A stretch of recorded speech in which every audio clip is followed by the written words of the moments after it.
Nós vamos estudar a Parashá e enviei. Essa Parashá, ela está em Números capítulo 13, versículo 1, e ela vai até número 14, versículo 44. Então, Números 13, 1 em diante. A missão de reconhecimento de Canaã. Essa Parashá, ela nos ensina algumas coisas que seria importante todos nós avaliarmos, porque ela fala muito com a vida de cada um, a maneira que nós lidamos com Deus. A Parashá anterior, nós vimos que Miriam e Arão criticaram Moisés, o homem de Deus, e eles foram punidos. Não vamos voltar atrás, todo mundo sabe a história. E aqui agora, diz assim o versículo 1. Vamos voltar, Números, isso. E o Senhor falou a Moisés, dizendo: envie alguns homens em missão de reconhecimento à terra de Canaã, terra que dou aos israelitas. Envie um líder de cada tribo dos teus antepassados. Aqui é importante a gente dar uma olhada nesse texto. Envia homens para que possam examinar a terra de Canaã, que eu darei aos filhos de Israel, de cada tribo de seus pais. Enviarás um homem, sendo cada um líder ou governante entre eles. Então essas pessoas, elas foram escolhidas a dedo. Elas não foi qualquer um, foi você, aquele não. Foram pessoas escolhidas a dedo, lideranças para fazerem reconhecimento da terra que Deus ia dar para eles. Deus não estava dizendo: vão lá dar uma olhada, se vocês gostarem, aí vocês tentam tomar para vocês. Eu vou dar essa terra para vocês. O que significa isso? Muitas vezes Deus tem um plano para a sua vida, Deus tem um projeto para a sua vida, Deus estabelece promessas e você às vezes começa a fraquejar no meio do caminho. No versículo 16, são esses os nomes dos homens que Moisés enviou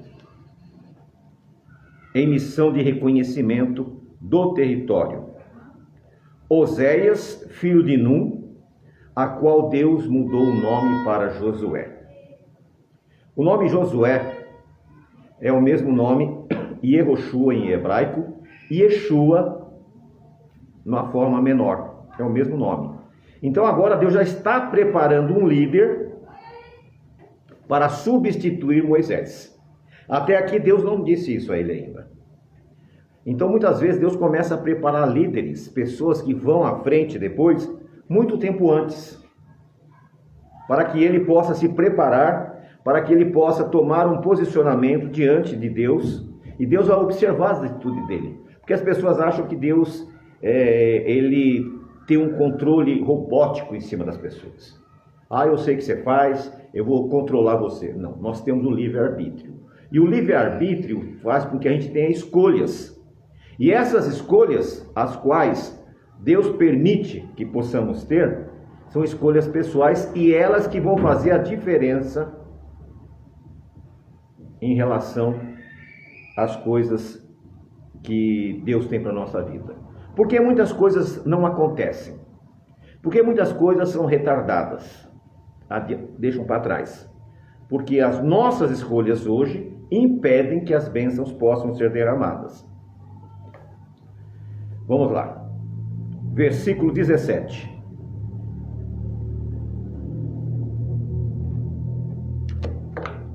E Moisés mandou espiar a terra de Canaã, e lhes disse: segui pelo caminho do sul e subi a montanha. O próximo. E vede como é a terra, e como é o povo que ali habita, se é forte ou fraco, se são poucos ou muitos. Agora Deus está dando uma missão para eles. Moisés está levando essas pessoas também para reconhecimento. Qual que era o propósito? Está sendo testado. Eles iam ser testados se o povo era forte, se o povo era fraco, para ver como cada um reage. Às vezes você enfrenta problemas por fraqueza, porque você teme que aquilo é impossível. E é o que vai acontecer no decorrer da leitura. Continue. E como a terra é boa em que habitam, se é boa ou má? Moisés sabia que a terra era boa, porque Deus já havia dito. É uma terra que mana leite, mas eles tinham que comprovar. Eles tinham que tirar a prova. E às vezes as provações que nós passamos é para que a gente tenha consciência daquilo que Deus realmente quer dar para a gente. Mas é você que tem que tomar uma decisão. A vida é feita de escolhas. Se você segue a Deus, se você obedece os princípios de Deus, com certeza absoluta a sua vida vai tomar um outro rumo. Agora, se você começa a fraquejar, se você começa a temer, vai acontecer um texto que a Bíblia fala: aquilo que eu temia, aquilo que me aconteceu. Ou seja, você vai atrair para você. Então, jamais permita que pensamentos negativos, jamais permita que pensamentos que te afastem de Deus, te enfraqueça, venha à sua mente. Senão nós vamos ter aquele espírito do Hart, um desenho animado que tinha: ó vida, ó dor, ó sofrimento. Tem pessoas que vivem nessa vibe, nesse problema, sempre reclamando. E a vida dele está boa. O que ele faz está bom. Mas não, é insuficiente. Ele sempre quer muito mais. Só que Deus jamais vai dar para você algo que você não está pronto a receber. Aí você pergunta: mas como assim? Deus vai testando você como testou eles. Olha, vocês vão ver lá, vê se a terra realmente é boa. Moisés sabia que a terra era boa. Vê se realmente a cidade são poderosas. Vê se eles são fortes, são fracos. Moisés sabia de tudo isso. Porém, queria que eles fizessem o quê? Vissem com os próprios olhos. Hoje as pessoas têm um problema sério. Essas pessoas, ao invés de enfrentar a vida como ela é, ficam titubeando. Ficam entre dois pensamentos. Ele está num trabalho, numa empreitada, ele está enfrentando uma situação, em vez de ser o melhor naquilo, naquele momento, ele está aqui, mas está pensando lá. E ele nem faz o que é correto aqui, nem o que é correto lá. E essa história dos espias é a mesma coisa.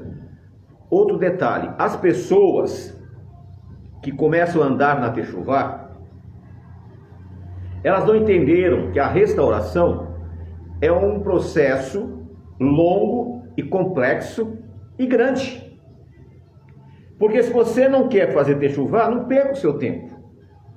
Porque não adianta você fazer uma parte e não fazer outra. É como você comprar um carro, né, que precisa de uma reforma completa, e você faz algumas coisas e deixa as outras.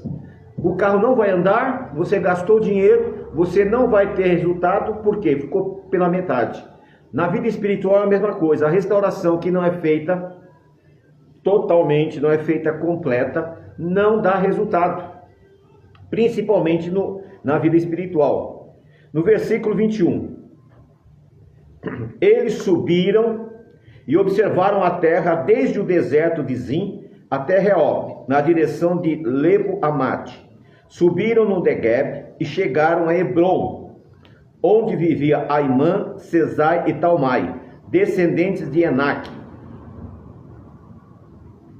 Quem são esses que eles encontraram logo de cara? Eram homens de alta estatura. Os israelitas, eles tinham cerca de 1,60 m, 1,65 m mais ou menos. Era a altura média deles. Como os portugueses que chegaram aqui no Brasil também tinham essa média de altura. Porém, esses descendentes, quando fala gigante, para uma pessoa de 1,60 m, uma pessoa de 2 metros, 2,20 m é gigante. Então eles tinham essa altura, eram altos, bem altos.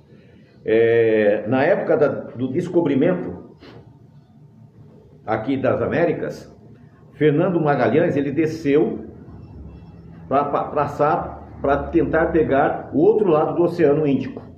E lá na Patagônia, ele encontrou uma tribo de homens que tinham cerca de 2 metros, 2 metros e 20. Então, para eles, eram homens gigantes. Porém, o que eles falavam? Que esses índios batiam na cintura, e não era verdade. Ou seja, a história sempre exagera. E aí Deus manda eles por onde? Pelo caminho pior, aonde encontrar mais dificuldade. Porque é através da dificuldade que surge a coragem, surge a força, surge homens consistentes, não é na moleza. Então, eles estão sendo testados. Talvez você está passando uma adversidade hoje, talvez você está passando uma dificuldade, não porque Deus gosta de ver você sofrer, não, para te fortalecer. Porque a Bíblia diz que virá um tempo de angústia, o qual nunca houve desde que existe homem na terra. E angústia é uma coisa muito mental. Angústia não é uma dor física, não é uma dor que você possa identificar. Angústia é uma coisa muito terrível. E esse tempo de angústia é porque as pessoas vão ficar desanimadas. As pessoas vão ficar, será que eu vou continuar? Eu não consigo avançar. E esses homens, esses espias, tiveram esse mesmo espírito de depressão ao encontrar esses homens poderosos. Outro detalhe, continuando aqui no versículo 23. Quando chegaram ao vale de Escol, cortaram um ramo do qual pendia um único cacho de uvas. 2 deles carregaram o cacho pendurado numa vara. Colheram também figos e romãs. E aquele lugar foi chamado Vale de Escol, por causa do cacho de uva que os israelitas cortaram ali. Ao fim de 40 dias, eles voltaram da missão de reconhecimento daquela terra. E eles ficaram quantos dias lá? 40 dias. E eles se deparam primeiro com homens fortes, poderosos. Em seguida também a recompensa. O cacho de uva era tão grande, tão forte, que precisava de 2 homens para carregar. Deus mostra o problema e mostra a solução. As dificuldades da vida são assim. Deus te dá um problema, Deus te mostra o problema, mas a solução está do lado. E aí vai depender da maneira que você vai lidar com os seus problemas. E uma das maneiras mais eficazes de você resolver o seu problema é a paciência. Quando você é paciente, confia em Deus, a resposta vem. Agora, quando você começa a negligenciar as coisas de Deus, vai acontecer o que aconteceu com eles. Eles ficaram 40 dias na terra e eles perceberam, descobriram, constataram que aquela terra realmente era esplêndida. Só que ela tinha dono. Só que esses donos já tinham perdido o direito a essa terra. Por que eles tinham perdido o direito? Pelo pecado. Eles pecaram, não quiseram se reconsiderar com Deus e eles perderam o direito à terra. Quando que nós perdemos o direito às coisas? Quando nós pecamos. Quando nós nos afastamos de Deus, no primeiro momento, aparentemente nada acontece. Porém, com o passar do tempo, as coisas começam a degringolar, começam a surgir os problemas. E aquele povo que estava ali, Deus deu para eles 400 anos de espera. Várias gerações tiveram a mesma oportunidade de se reconsiderarem com Deus. Shabbat Shalom, irmãos. Vários irmãos, vários anos, nações, todas tiveram sua oportunidade. Depois de 40 dias, eles voltam para se encontrar com Moisés. Presta bem atenção. Eles tiveram 40 dias para quê? Reconhecer a terra. Eles puderam ver as coisas ruins e puderam ver as coisas boas. Esse número 40 tem aqui um significado muito importante que nós vamos ver na sequência. No versículo 26. E vieram até Moisés e Arão e a toda a congregação dos filhos de Israel em Cádiz, no deserto de Parã, e lhe deram informações, e a toda a congregação, e lhe mostraram os frutos da terra. Aí eles chegam lá e olha o que nós trouxemos, olha que coisa espetacular, olha que coisa linda, olha que uva, olha essas coisas, olha que bênção que é isso. Porém, continue, próximo versículo. E contaram e disseram: fomos à terra para onde tu nos enviastes, e verdadeiramente mana leite e mel, e esse é o seu fruto. Essa expressão mana leite e mel é uma expressão genérica, ou seja, a terra é muito boa, realmente é uma terra maravilhosa. O próximo versículo, por favor. Todavia é forte o povo que habita na terra, e as cidades são fortificadas e muito grandes. Além disso, vimos ali os filhos de Anak, os Enaquins.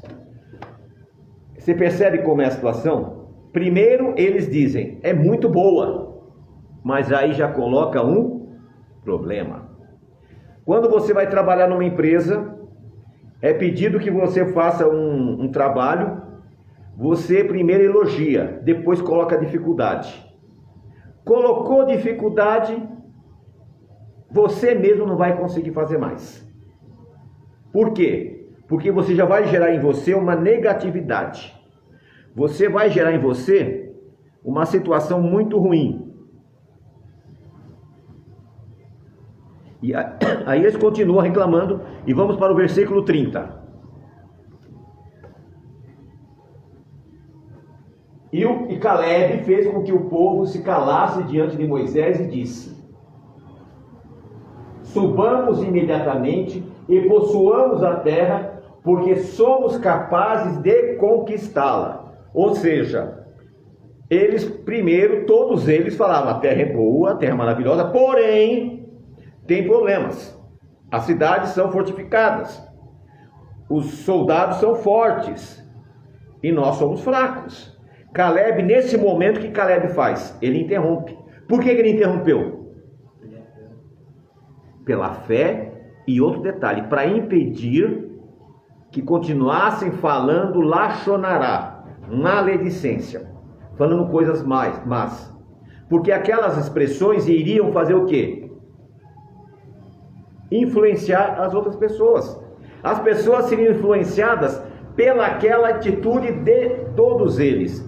E jamais devemos fazer o quê? Colocar dificuldade nas coisas. Caleb disse, vamos conquistar, vamos subir, vamos fazer. É isso que nós temos que ter em mente. Nós vamos para frente.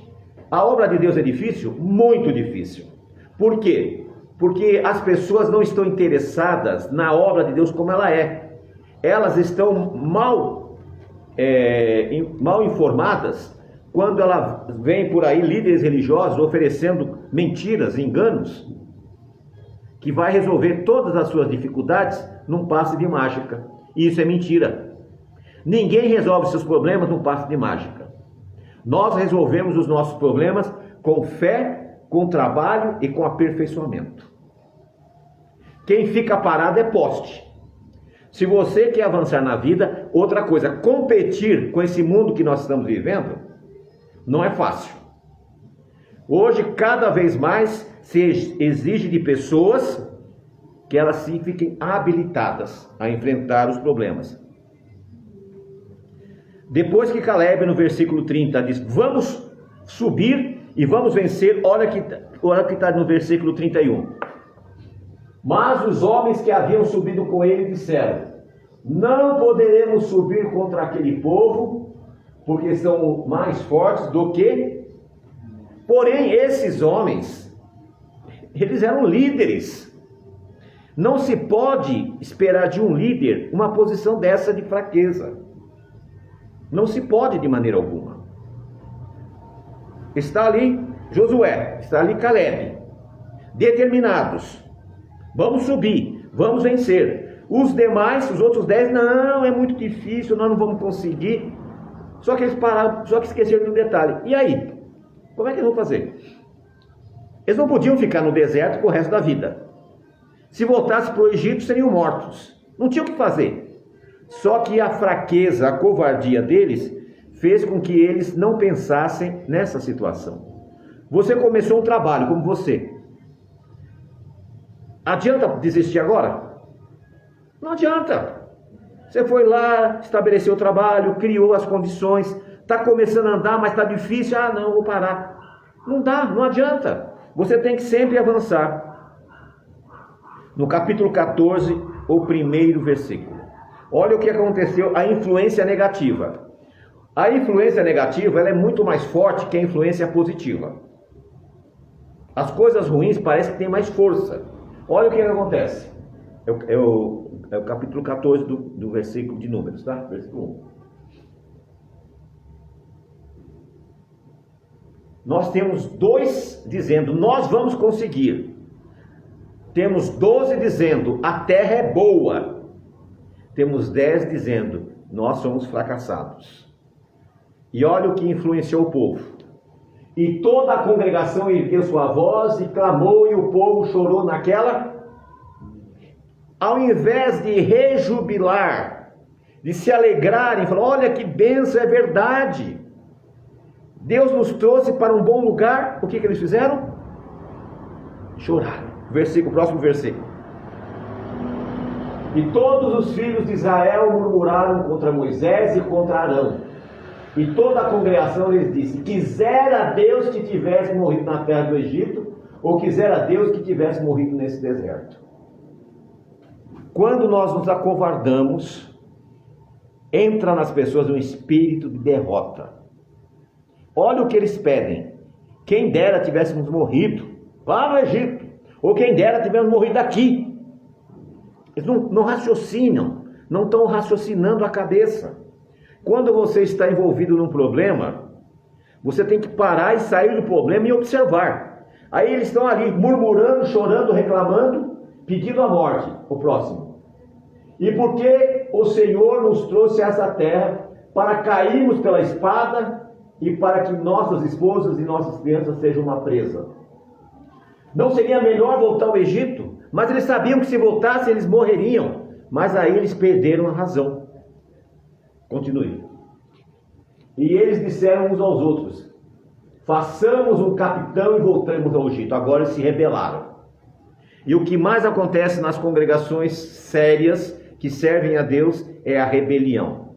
Quando alguma coisa faz com que a pessoa fique discorde, começa a querer se levantar para se colocar como líder.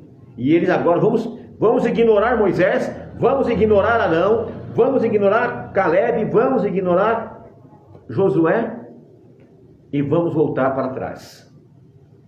O próximo. Então Moisés e Arão caíram sobre os seus rostos, se prostraram diante de toda a congregação dos filhos de Israel. Próximo.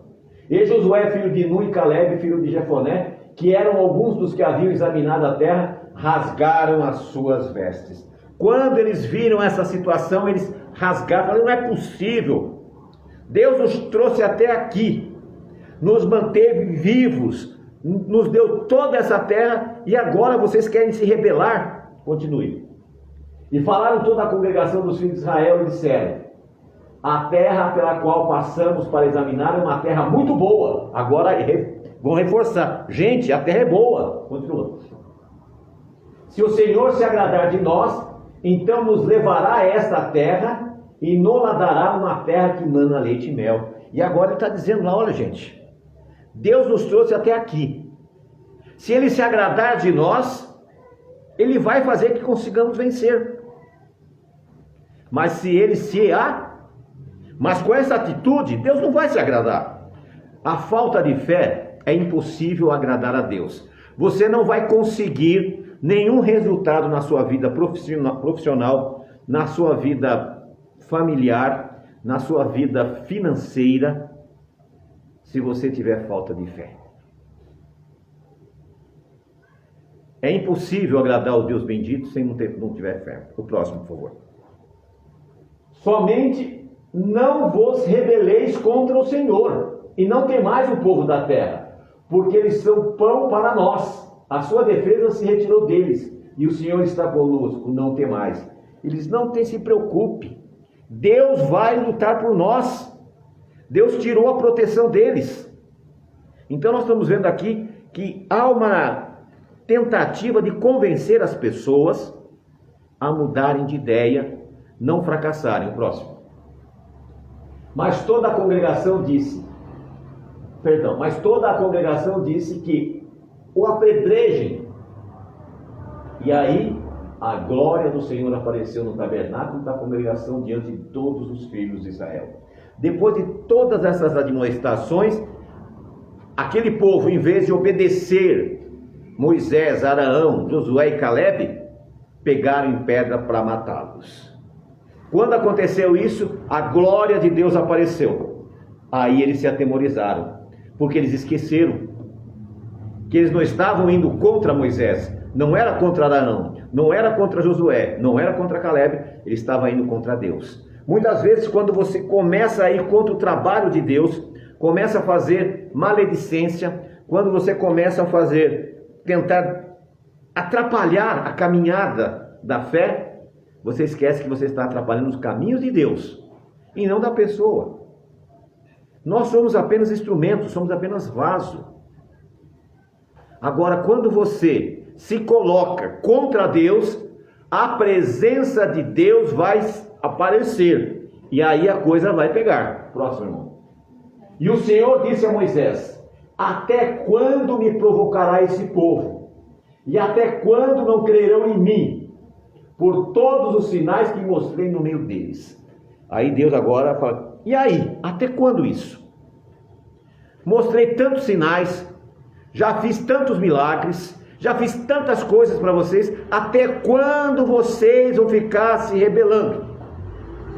E essa mensagem é para hoje, para nós. Até agora, Deus tem feito o quê? Grandes coisas nas nossas vidas.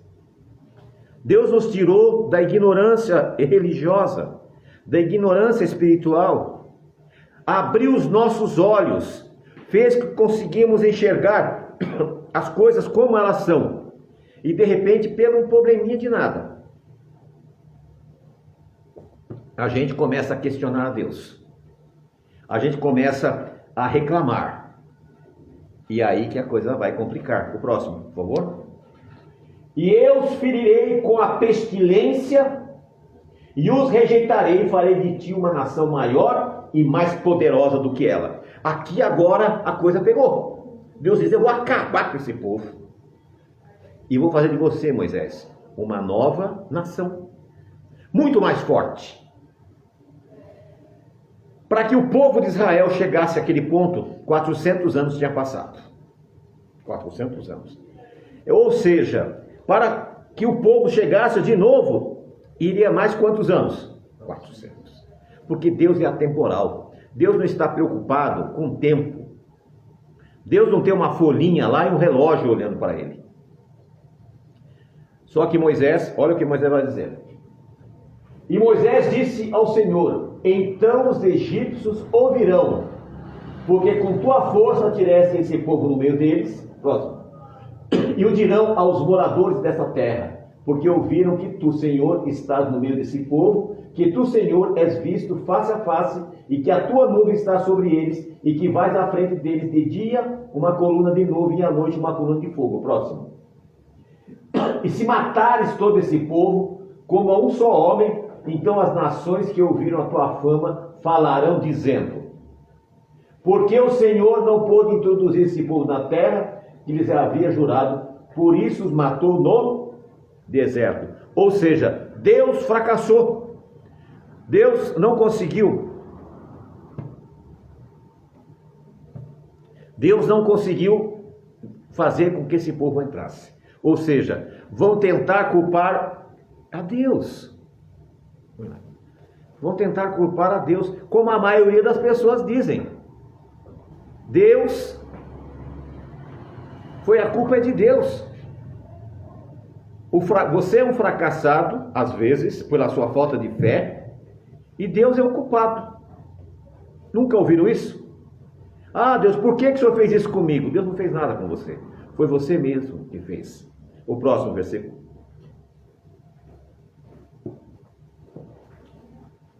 E agora suplico-te que a força do meu Senhor se engrandeça conforme falaste, dizendo. Próximo. O Senhor é longânimo e é de grande misericórdia, que perdoa a iniquidade, a transgressão de maneira nenhuma, e não sente o culpado, e visita a iniquidade dos pais sobre os filhos até a terceira e quarta geração. Continue. Perdoa, suplico-te, a iniquidade desse povo, segundo a grandeza da tua misericórdia, como também perdoaste a esse povo desde a terra do Egito até agora. Olha o que é um homem de Deus. Eles pegaram pedras para apedrejá-lo. Deus disse que ia matá-los. E Moisés intercedeu por eles. Esse é o papel do homem de Deus. Quando as pessoas se levantam contra os homens de Deus, nós não temos que atacá-los, mas temos que pedir, interceder pela vida dessas pessoas, porque como Yeshua disse, perdoa-lhes porque eles não sabem o que fazem. As pessoas, quando estão sem fé, amedrontadas, fazem coisas que não deveriam fazer. Mas a misericórdia que estava no coração de Moisés foi para interceder por ele. Próximo. E o Senhor disse, conforme a tua palavra, lhe perdoei. Ou seja, eu estou perdoando porque você pediu. E aqui vai uma orientação. Não importa como seja o seu líder espiritual. Se ele intercede por você, seja grato. A Bíblia diz que não devemos nos levantar contra os separados, contra os ungidos de Deus. Porque essas pessoas, elas estão a serviço de Deus para abençoar, para interceder. Quando a pessoa está passando dificuldade, a pessoa rapidinho, dá para o Senhor orar pela gente? Quando está tudo bem, ignora. Outra coisa, nós temos que ter um compromisso com Deus. Davi dizia, alegrei-me quando me disseram, vamos à casa do... Então, nós temos que nos esforçar para estar na presença de Deus, para reforçar uma semana que se inicia. Quando nós estamos aqui estudando a palavra de Deus, o Ruach Kodesh, o Espírito Santo está entre nós e nos fortalece para uma nova semana. De repente, quando nós chegamos aqui, nós estamos cansados e frustrados, mas podemos sentir o agir de Deus dentro de nós. Depois que nós oramos, depois que nós cantamos na presença de Deus, nós podemos sentir o agir de Deus para avançarmos nesta luta. Continue. Olha agora, Deus diz, eu perdoei, está perdoado, mas tão certamente como eu vivo, toda a terra se encherá da glória do Senhor. Continue.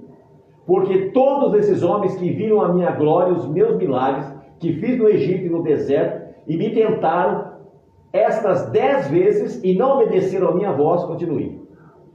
Certamente não verão a terra que jurei a seus pais, nenhum dos que me provocaram a verá. E agora vem a sentença. Durante 10 vezes eles me provocaram. Fiz milagres, coisas maravilhosas no meio de vocês, mas me provocaram. Esses não verão a terra que eu prometi. Mandaram espias, e esses espias amedrontaram o povo. Então vocês não vão ver. O que significa isso? Talvez aquele sonho que você tem, aquela realização de um projeto de vida que você tem, nunca vai chegar, por causa da sua falta de fé. Sem fé é impossível agradar.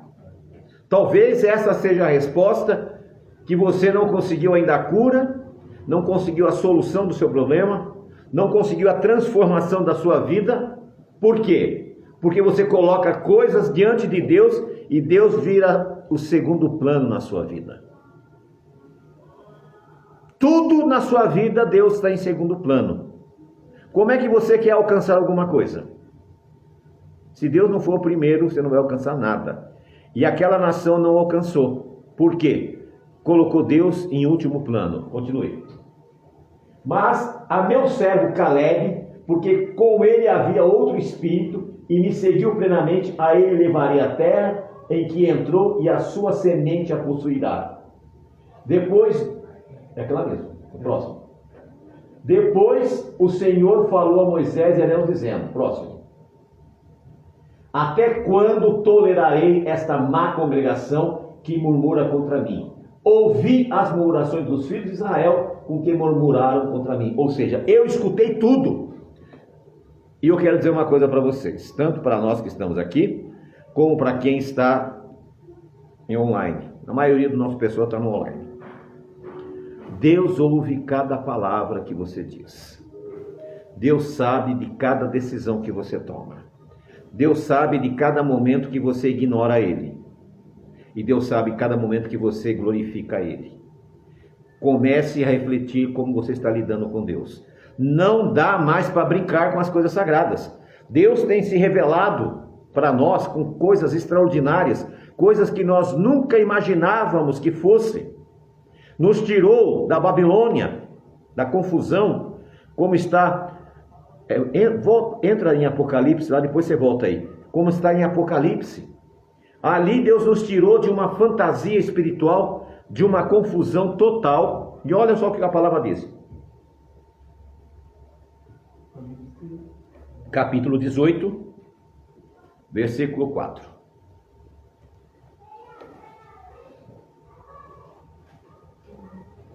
Nós vivíamos no mundo religioso, confuso. Encontramos até chuvar, de repente estávamos envolvidos em crenças que não eram as crenças que Deus quer para nós. Porém, Deus nos libertou e disse assim: e ouvi outra voz do céu que dizendo: sai dela, povo meu, para que não sejais participantes dos seus pecados e para que não recebam as suas pragas. Ou seja, esse capítulo de Apocalipse 18 fala sobre da Babilônia, da confusão. Da mesma forma que eu tenho ensinado vocês, que eu tenho orientado também outros grupos que me procuram para saber. Porém, eu percebi que é uma relutância da parte deles.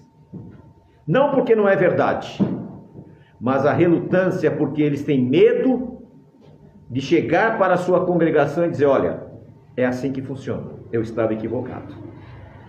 Diferente de nós, eu não tenho problema nenhum com isso. Se eu perceber que está equivocado, que está errado, eu corrijo. Porque a correção é a melhor coisa que fazer do que permanecer no erro.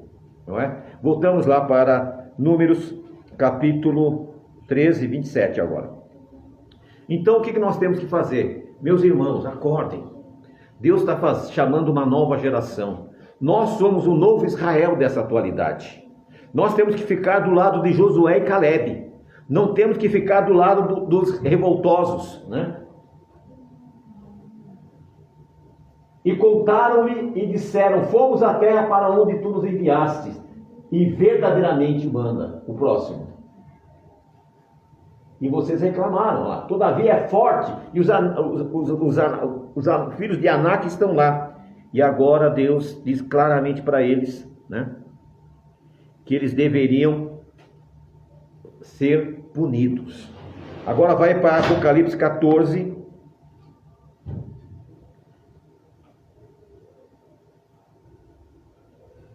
Versículo 21. Olha a sentença. 14, 21.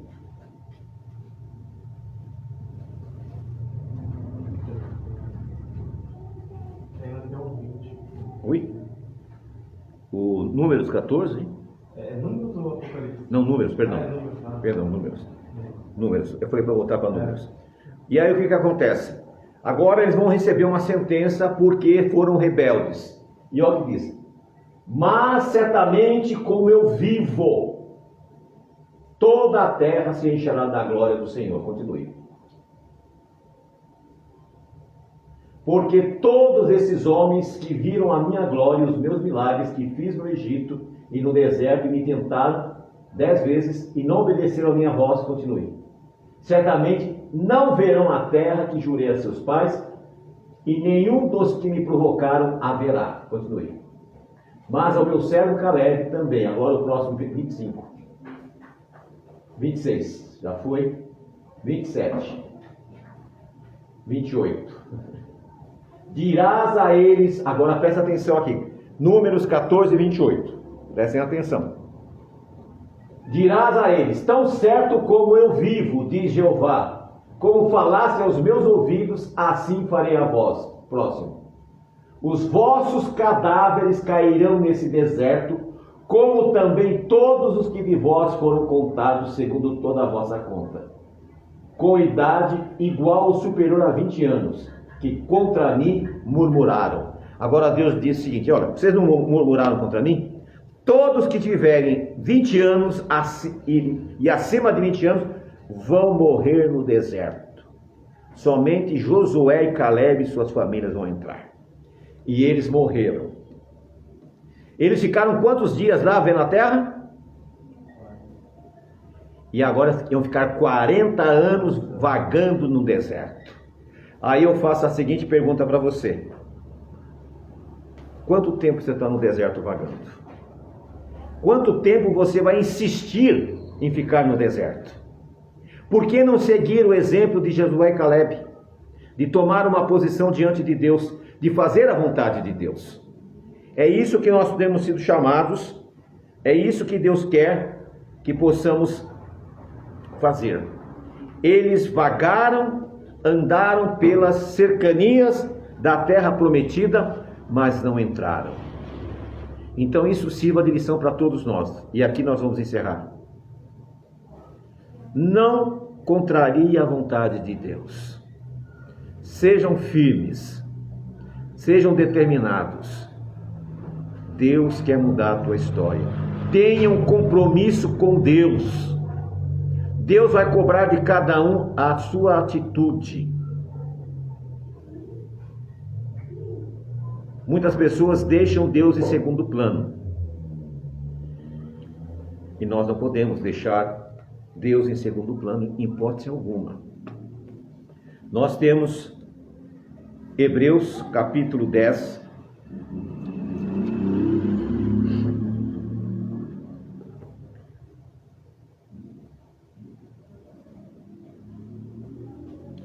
Versículo 25. Hebreus capítulo 10, versículo 25.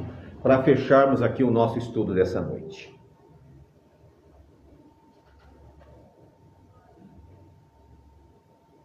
Vai embaixo. Aí, mais para baixo. Aí, Hebreus. Capítulo 10, versículo 25.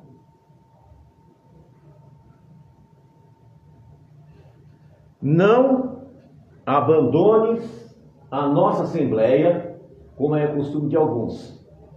Antes, exortando uns aos outros, e tanto mais à medida que vedes que aquele dia se aproxima. O autor de Hebreus diz, não abandone a congregação. Os dias estão se aproximando. Estejam juntos, venham congregar, venham receber a sua bênção. Então, cada um comece a pensar na sua vida, as escolhas que estão sendo feitas. O que você está colocando no lugar de Deus? O Shabat foi separado para adorar a Deus e não para fazer as nossas coisas. Quando nós colocamos as nossas coisas no lugar de Deus, você vai ficar como aquele povo que ficou no deserto, vagando no deserto. Que Deus abençoe a todos nós, nos dê uma continuidade de sábado na paz, na tranquilidade, em nome de Yeshua. Amém.